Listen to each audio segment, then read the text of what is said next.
조갑제TV 시청자 여러분 안녕하십니까. 2019년 7월 13일 오후 2시 24분입니다.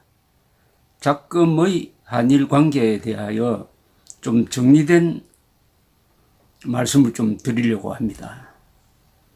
일종의 사설이 되겠습니다. 신문사에 비교하면은 조갑제TV 사설이라고 생각하고 들어주시기 바랍니다.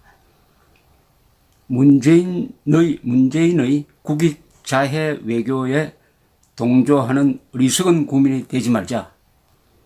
이게 제목입니다. 문재인의 국익 자해 외교에 동조하는 어리석은 국민이 되지 말자. 무조건적 반일은 반역이고 시시비비를 가리는 비판적 친일은 애국이다. 이게 요지입니다.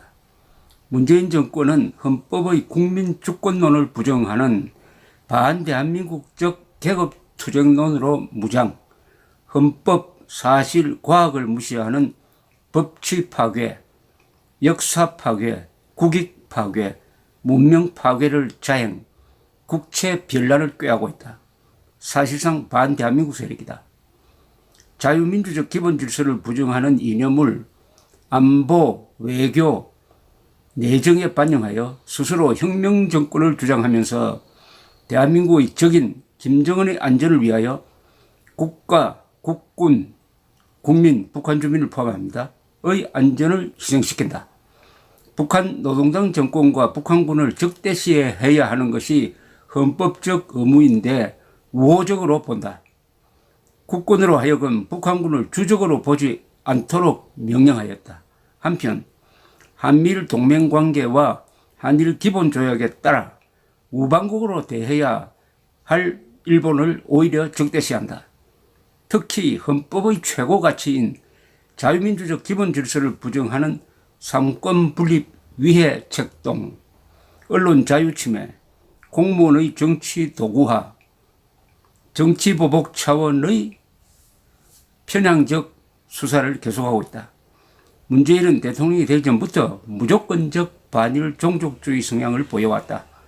2016년 12월 일단의 세력이 부산의 일본 총영사관 앞에 불법 설치물 소녀상을 세우려 할 때 동구청이 나서서 이를 철거하자 정당한 공권력 행사를 친일이라고 규탄하고 박근혜 아베 사이의 종군위안부 최종 합의를 외교 적폐라고 규정하였다. 대통령이 되자 그는 박근혜 아베 최종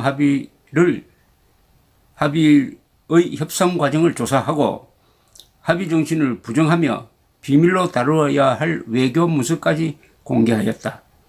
박근혜 정부가 징용공 배상 판결이 가져올 부작용을 걱정하여 대법원에 의견을 전달한 것까지도 재판 개입이라면서 당시 대법원장을 구속 기소하였다. 일련의 행위는 한일 우호 관계를 파괴하려는 의도를 드러낸 것이고 동시에 진행된 김정은에 대한 굴욕적 자세와 함께 대한민국의 적과 동지를 바꿔치기 하려는 것이 아닌가 의심할 국민적 권한이 있다. 한일 관계를 이간질시키는 것은 한미동맹의 균열로 이어질 뿐 아니라 이는 김일성 이후 북한 정권의 일관된 남한 공산화 전략의 축이었다. 이런 분위기 속에서 작년 10월 대법원은 11대 2로 징용공 배상 판결을 내렸다. 이 판결은 한일 청구권 협정의 문헌 해석에 정면으로 배치되고 이전 정부의 일관된 정책에도 반하며 사실과 법리의 뒷받침이 되어 있지 않을 뿐 아니라 이 판결이 가져올 일본의 반발을 전혀 고려하지 않는 사법권의 남용이고 국익 자해 행위이다. 외교에 관한 사법 자제의 원칙이 무너졌다. 문재인 대통령은 이런 상황을 조성한 책임자로서 판결에 대한 시비가 생길 때마다 사법부의 선고이므로 존중해야 한다는 무책임한 태도로 일관하면서 예고된 일본의 보복에 전혀 대비하지 않고 있다가 지금 속수무책으로 당하고 있다. 1. 문재인은 이런 상황을 조성한 책임자인데 이런 사태를 고의로 유발하여 반일 종족주의를 선동, 반대 세력을 친일파로 몰아 유리한 여론을 조성하고 내년 총선에 활용하려는 것이 아닌가 의심하는 이들이 많다. 집권 연장을 위한 국익 자해극이 아닌가. 이런 문재인의 국익 파괴, 헌법 파괴, 문명 파괴 행위를 무시하고 일본과 맞선다고 하여 무조건 그를 지지하는 것은 헌법 정신 위반이고 국익 파괴 동조 행위가 된다. 3. 대한민국의 적인 북한 노동당 정권과 김정은에 대한 무조건적 호감과 대한민국의 친구인 일본에 대한 무조건적 반대는 반국가적, 반헌법적, 반역사적 행위다. 무조건적 반일은 반역이고 비판적 친일은 애국이다. 반역 세력과 친하려는 것은 반역이고 우방국과 친하게 지내는 것은 국민의 의무이다. 4.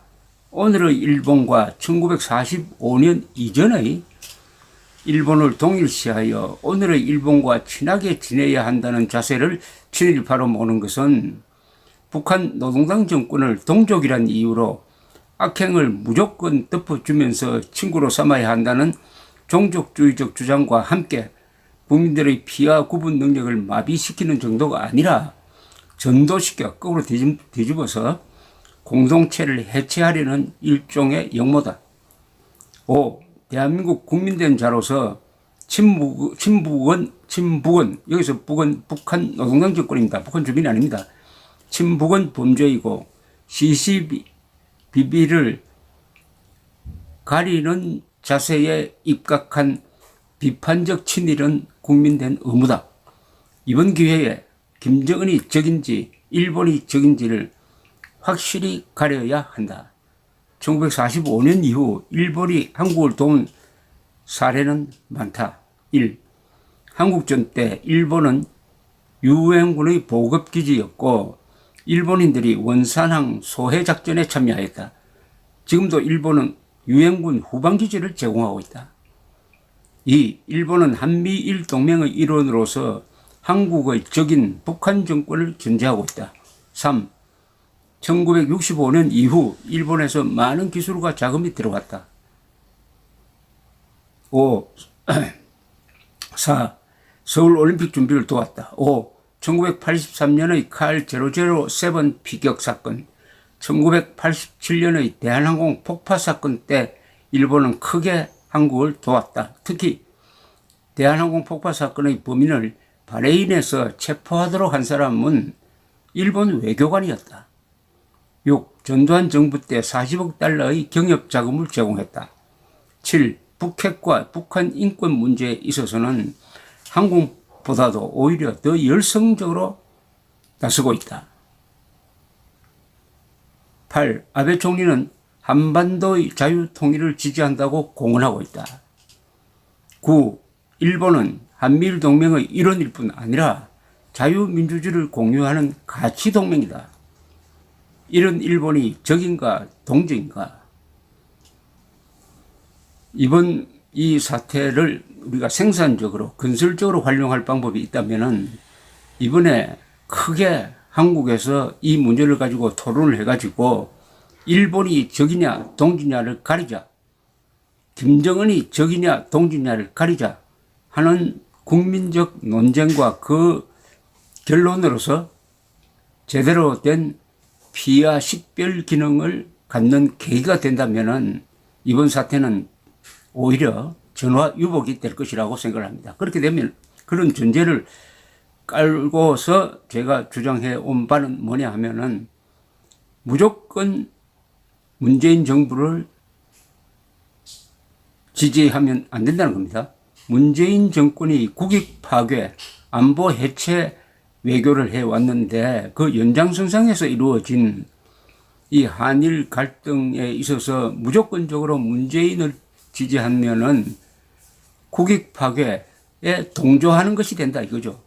국익 파괴 자해극, 국익 파괴 자해극의 실상을 정확히 보고 우리는 국익 편에 서서, 그리고 무엇보다도 사실의 편에 서서, 그리고 국제법의 편에 서가지고, 그리고 자유민주적 기본 질서라는 가치관에 입각해가지고 시시비비를 가려야 한다. 무조건적 문재인 지지는 국익 파괴 동조 행위가 된다. 그래서 문재인의 국익 자해 외교에 동조하는 어리석은 국민이 되지 말자.